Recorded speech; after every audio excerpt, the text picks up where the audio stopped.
مگر یہ پورا سسٹم صرف ایک نقطے کی طرف تھا، ایک ٹارگٹ کی طرف تھا، اور وہ یہ کہ ہم عادل ہیں، ہم جسٹ ہیں، ہم کسی انسان کے ساتھ ظلم نہیں کرتے، لوگ خود اپنے اوپر ظلم کرتے ہیں، تو وہ اس کے لیے ہم کیا کر سکتے ہیں؟ تو ہم صرف اتنا چاہتے ہیں کہ ہمارے بنائے ہوئے نظام کے ذریعے سے ہمارے سارے بندوں کے درمیان، چاہے وہ ہم کو ماننے والے ہوں، چاہے وہ ہم کو نہ ماننے والے ہوں، کسی پر ظلم نہ ہونے پائے، کسی کے حق کو نہ چھینا جائے، کسی کے رائٹ کو نہ لیا جائے، سب سکون سے رہیں، اطمینان سے رہیں۔ یہ ہے اس آیت کا خلاصہ۔ شروع کے حصے میں بالکل ہی نرمی کے ساتھ اور محبت کے ساتھ وہ اتہامات جو ہمارے اوپر لگائے جاتے ہیں اس میں سے کچھ کو ہر مجلس میں آپ کے سامنے پیش کرتا ہوں، خاص طور پر جو مجھ سے کہے جاتے ہیں۔ اب ابھی بھی اس وقت ایک پرچہ ملا ہے، پرچہ نہیں ہے، 4 صفحے ہیں جس میں الزامات کی فہرست ہے۔ اب بتائیے میں اگر اس سب کو پڑھوں تو پھر موضوع تو ختم ہو جائے گا۔ بہرحال کوشش میں کروں گا کہ جو اہم کنفیوژن کریٹ کیے جاتے ہیں اس کو کم سے کم تھوڑا تھوڑا میں ضرور لے لوں۔ یہ آپ کے ڈیفنس کے لیے نہیں ہے، یہ آپ کے دفاع کے لیے نہیں ہے، یہ اس لیے کہ ان کو معلوم ہو کہ جو لوگ ہمارے بارے میں یہ باتیں کہہ رہے ہیں وہ کیسے غیر ذمہ دار لوگ ہیں۔ یہ اس لیے نہیں ہے کہ وہ ہم پر اعتبار کریں، یہ اس لیے کہ ان کا اپنے ملاؤں پر سے اعتبار اٹھ جائے۔ اب آیت الکرسی پڑھتے ہیں۔ آیت الکرسی میں شروع میں ارشاد ہوتا ہے لا تأخذہ سنۃ ولا نوم۔ یہ کیا قرآن کے شایع نشان ہے؟ یہ بات اسلام میں جو توحید کا ریفائنڈ کنسپشن ہے، اتنا اعلیٰ تصور ہے توحید کا، اسے یہ بات میچ نہیں کرتی کہ اللہ کو نیند نہیں آتی اور اللہ اونگتا نہیں۔ اب کون کہے کہ اللہ سوتا ہے؟ وہی کہے گا جس کا دماغ سو رہا ہو۔ یہ کوئی مسلمان نہیں کہتا، کسی فرقے کا مسلمان نہیں، تو یہ کہنے کی کیا ضرورت تھی؟ یہ کیا بات ہے؟ جب آپ بائبل کو پڑھیں گے تب بات آپ کے سامنے کلیئر ہوگی کہ بائبل میں یہ لکھا ہوا ہے کہ اللہ نے 6 دن میں زمین و آسمان کو پیدا کیا، بیچارہ تھک گیا، بیچارہ تھک گیا۔ تو پہلے وہ 6 دن میں، یہ بائبل میں لکھا ہوا ہے، 6 دن میں زمین و آسمان کو پیدا کرنے کے بعد تھک گیا، تھک کر اونگنے لگا، اونگ کر سو گیا۔ یہ اس کو لپیٹا گیا ہے لا تأخذہ سنۃ ولا نوم۔ جو اللہ ہوگا اس کو نہ اونگ آئے گی نہ اس کو نیند آئے گی۔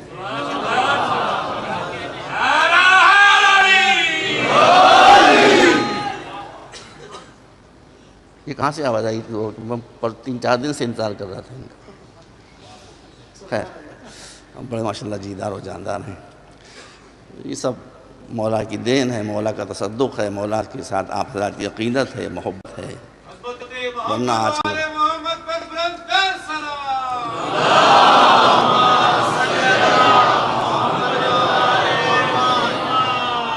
اب یہ کہا جاتا ہے کہ آپ لوگ اللہ کے علاوہ اللہ کے غیر سے مانگتے ہیں اس لیے مشرک ہیں۔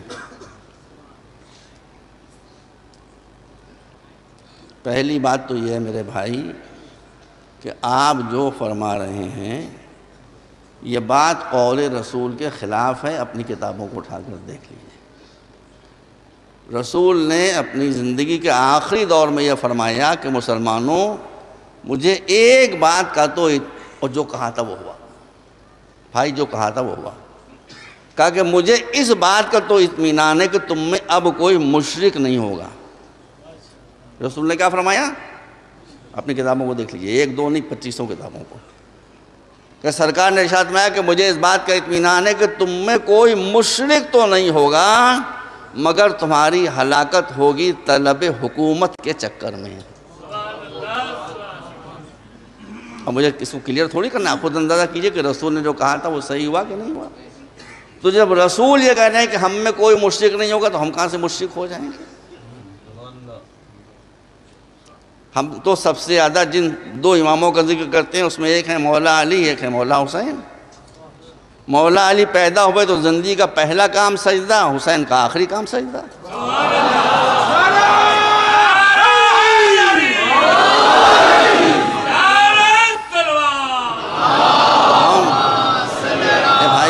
اے بھائی آپ ہمارے بھائی ہیں، ہم آپ کو گلے سے لگا رہے ہیں، سینے سے لگا رہے ہیں، مگر ہم صحیح کہہ رہے ہیں کہ ہمارے تو مشرک ہونے کا سوال ہی پیدا نہیں ہوتا۔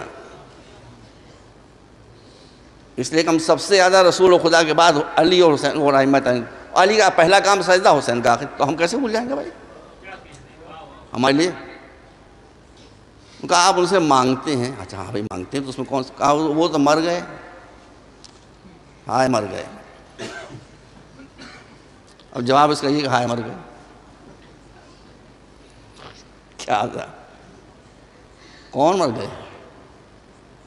رسول اللہ۔ اچھا میں کسی گھر میں جاؤں، وہاں اتفاق سے کسی صاحب کو خدا نہ خواستہ یا کوئی دشمن دین ہو تو انشاءاللہ ان کو ہارٹ اٹیک ہو جائے۔ میں گیا تھا ہم سے ملنے کے لیے کہ وہ اچھے خاصے صوفے پہ بیٹھے ہوں گے، وہاں جو گیا تو لیٹے ہوئے، چادر ان کے اوپر پڑی ہے۔ میں نے کہا السلام علیکم۔ لوگ کیا مجھے کہیں گے؟ کیونکہ ان کے یہ تو مر گئے یا دیوانے ہو گئے، مردے کو سلام کر رہے ہیں، تو بھائی کہیں گے کہ نہیں کہیں گے؟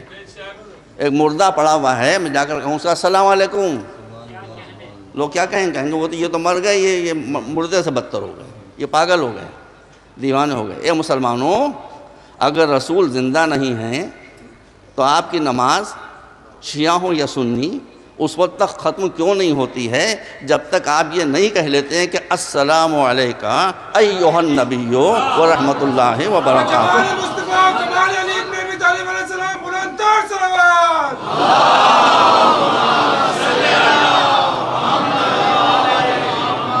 شیعہ سنی نماز میں فرق بھی ہے کہیں کہیں، لیکن یہ مشترک ہے، یہ سب کہتے ہیں السلام علیکہ ایھا النبی ورحمۃ اللہ وبرکاتہ۔ تو مردہ پہ ہم کو سلام کیوں کر رہے ہیں؟ سلام کر رہے ہیں تو زندہ ہیں تو ہم ان سے مانگ رہے ہیں، وہ اللہ کے۔ آپ بات بالکل صحیح کہہ رہے ہیں بھئی، میں یہ کہتا ہوں آپ بات بالکل صحیح کہہ رہے ہیں، بس فرق اتنا ہے، ذرا سا غور کر لیجئے کہ ہم یہ کہتے ہیں کہ ہم اللہ کے ولی سے یا اللہ کے نبی سے، خواہ وہ ظاہری اعتبار سے زندہ ہوں یا قبر کے اندر آرام کر رہے ہوں، اگر ہم مانگیں تو ان کے پاس جو کچھ ہے چونکہ وہ اللہ ہی کا دیا ہوا ہے، اس لیے یہ شرک نہیں ہے۔ شرک یہ ہے کہ آپ دشمنان خدا سے بھیک مانگیں، چاہے وہ زندہ ہوں چاہے وہ مردہ ہوں، یہ ہے شرک، یہ ہے شرک۔ مگر اس شرک سے کی طرف سے توجہ لوگوں کی ہٹانے کے لیے اس مصنوعی شرک کی طرف ہم کو لگایا جاتا ہے۔ اچھا بھائی تو نے جھگڑی کون سی بات ہے؟ دیکھیں جھگڑیے کبھی نہیں، جھگڑے سے پرابلم پیدا ہوتی ہے، ٹھیک ہے نہیں مانتے آپ نہ مانیے، تو اگر ہم زندہ سے کوئی چیز مانگے تب تو کوئی عذر نہیں ہے۔ اگر فرض کیجئے کہ کوئی سخی لاہور میں بیٹھا ہوا ہے اور ہم یہاں سے اس کو خط لکھ رہے ہیں کہ مجھے 1000 روپے کی ضرورت ہے، 1000 روپے آپ مجھے بھیج دیں، یہ تو شرک نہیں ہے؟ آپ کہیں گے یہ شرک نہیں ہے، تو ٹھیک ہے کسی کو مانیے نہ مانیے، ہمارا ایک ولی زندہ موجود ہے،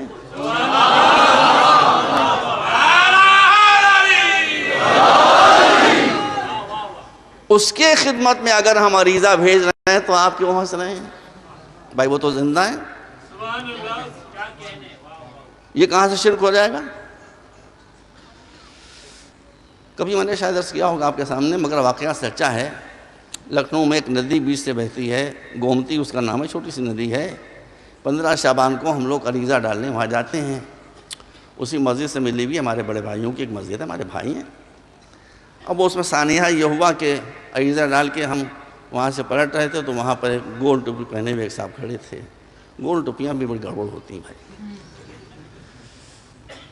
خیر اس پر کوئی تبصرہ میں نہیں کرنا چاہتا۔ میں نے اپنے مدرسے میں کہہ دیا بھیا گول ٹوپی مت پہنو، مجھے جھن ہوتی ہے اس سے، دو جھن ہوتی ہے۔ تو اب انہوں نے کہا مولانا صاحب آپ نے بھی عریضہ ڈالا تھا؟ ہم نے کہا بھی ڈالا تھا۔ کہا وہ تیر رہا ہے سامنے پانی میں۔ وہ وہاں نہیں گیا ہے، سامنے نہیں گیا، وہ تو پانی میں تیر رہا ہے، آٹا مچھلیوں نے کھا لیا، کاغذ پانی میں تیر رہا ہے۔ میں کہا صحیح کر رہے ہیں آپ، میں نے کہا 10 بجے میرے آفس تشریف لائیے مثلا۔ اب وہ آ گئے، وہ مثلا بہار کے زیادہ تر ہوتے ہیں اس طرح کے لوگ، دیہاتوں کے بہار کے۔ میں نے ان سے کہا آپ کا کوئی دوست کوئی کمپنی کوئی بڑی فیکٹری یورپ میں امریکہ میں کہیں ہے، پاکستان میں ادھر ادھر، انہوں نے بتایا۔ میں نے کہا آپ کو کوئی خط بھجوانا ہے وہاں؟ کہا بھجوانا تو تھا۔ میں نے کہا لائیے میں ابھی بھجوا دیتا ہوں، آپ خط دیجیے، آپ کا خط ابھی پہنچ جائے گا وہاں۔ اور وہ بیچارے مولوی صاحب تھے، ان کا ہزاروں میل دور خط ابھی کیسے پہنچ جائے گا؟ دیکھیے موبائل کسی نے کھلا ہوا ہے، اسی وائبریشن کی، اسی نے کہا۔ تو ان کا ہزاروں میل دور خط کیسے پہنچ جائے گا؟ میں نے کہا وہ میری ذمہ داری ہے۔ آپ مجھے خط جو تھا وہ لکھ کے دیا۔ میں نے ان کا نام پتہ دیکھا، میں نے کہا ان کا ٹیلی فون نمبر ہے آپ پاس؟ کہاں ہے؟ ٹیلی فون نمبر دیا انہوں نے، میں نے ٹیلی فون کیا، میں نے کہا آپ کا فیکس نمبر؟ انہوں نے اپنا فیکس نمبر دیا مجھے، میں نے اپنی فیکس مشین میں وہ خط ڈالا، اور وہ پھٹی ہوئی آنکھوں سے دیکھ رہے ہیں کہ وہ مشین جو ہے وہ ان کے خط کو نوش کر رہی ہے۔ ان کو یقین ہوا کہ اب یہ خط واقعی جا رہا ہے، مگر تھوڑی دیر کے بعد دیکھا انہوں نے کہ ادھر سے کھایا ادھر سے اس نے اگل دیا۔ کہ بنایا بیوقوف آپ نے ہم کو، بنایا بیوقوف، وہ خط کہاں گیا؟ وہ تو پڑا ہوا ہے، ٹرے میں پڑا ہوا ہے۔ میں نے کہا خط ٹرے میں پڑا ہوا ہے، اس کو نہ دیکھیے، لیجئے ٹیلی فون کیجئے، معلوم کیجئے خط پہنچا کہ نہیں۔ انہوں نے ٹیلی فون کیا، کہنے آپ کو ہمارا خط مل گیا؟ کہ ہاں ابھی ہم کو مل گیا۔ غور کیا آپ نے؟ انسان کی بنائی ہوئی مشین یہ کام دکھا سکتی ہے۔